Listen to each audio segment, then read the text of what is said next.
বাবা তুমি ছাড়ো এটা, তুমি ছাড়ো ওটা, রাখো। তোমাকে আর এই কাজ করতে হবে না, তুমি আমার সাথে চলো। কেন রে মা, কি হয়েছে?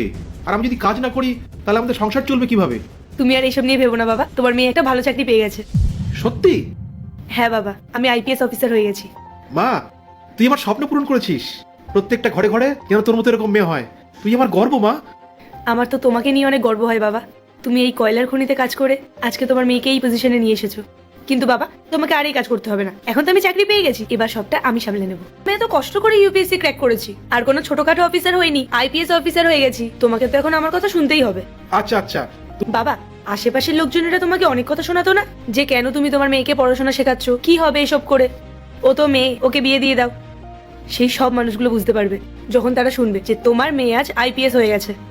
ঠিক আছে বাবা, এবার বাড়ি চলো, বাড়ি গিয়ে সবাইকে এই খুশির খবরটা দিই, চলো। মা একটু দাঁড়া, মালিককে একটু বলে যাই, নাহলে উনি খারাপ ভাববে। বাবা আমার মনে হয় না তোমার মালিকের এতে কোনো সমস্যা হবে বলে। কি ব্যাপার কাকু? আর উনি কে? আসলে মালিক, ও আমার মেয়ে। আচ্ছা, তাহলে কি কথা হচ্ছে বাবার মেয়ের মধ্যে? আসলে মালিক, আমার মেয়ে আইপিএস অফিসার হয়ে গেছে। বাহ, এটা তো খুব ভালো কথা। আপনি আইপিএস অফিসার হয়ে গেছেন?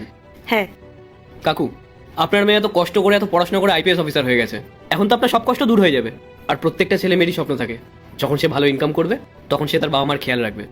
আসলে কাকু, আপনার বয়স হয়েছে, আপনি সারাদিন এখানে এত কষ্ট করেন, আর সেটা থেকে আমারও সত্যি খুব খারাপ লাগে। ইনফ্যাক্ট আমি তো আপনাকে এটাও বলবো বলে ভেবেছিলাম যে আপনাকে আর এখানে কাজ করতে হবে না। আর দেখুন, আমার বলার আগেই আপনার মেয়ে আপনাকে নিতে চলে এসেছে। আর কাকু, আপনি চিন্তা করবেন না, এখানে তো আরো লোক আছে যারা কাজ করছে। আপনি আপনার মেয়ের সঙ্গে যান, আর এইভাবেই ওনার পাশে থাকুন, যাতে উনি আরো দূরে এগিয়ে যেতে পারেন। এরপর কি হলো সেটা দেখার আগে এই দুইটা ছবির মধ্যে যে কোনো একটা ছবিকে ভালোবাসলে ভিডিওতে লাইক করে চ্যানেলটি সাবস্ক্রাইব করে দাও, আর যদি না করো তাহলে আমি বুঝবো তোমরা ছবি দুটাকে ভালোবাসো না। আর কমেন্টে লিখে দাও আমিন। বাবা তুমি তো ঠিকই বলতে যে তোমার মালিক খুব ভালো মানুষ। আমি তো ভাবতাম সব বড় লোক মানুষেরাই অহংকারী হয়, খারাপ হয়, কিন্তু না, উনি সত্যিই খুব ভালো মানুষ। হ্যাঁ মা, উনি খুব ভালো মানুষ। উনি আমাকে অনেকদিন থেকে বলে যাচ্ছে, কাকু আপনার বয়স হয়েছে, এবার আপনি রেস্ট নিন, বাড়িতে আরাম করুন। আমি শুনিনি, কিন্তু মা আজকে আজকে তুই আমার সব কষ্ট মুছে দিয়েছিস। সাবাস মা। আচ্ছা বাবা, সব আশীর্বাদ কি এখানেই দিয়ে দেবে নাকি বাড়ির জন্য কিছুটা বাঁচিয়ে রাখবে?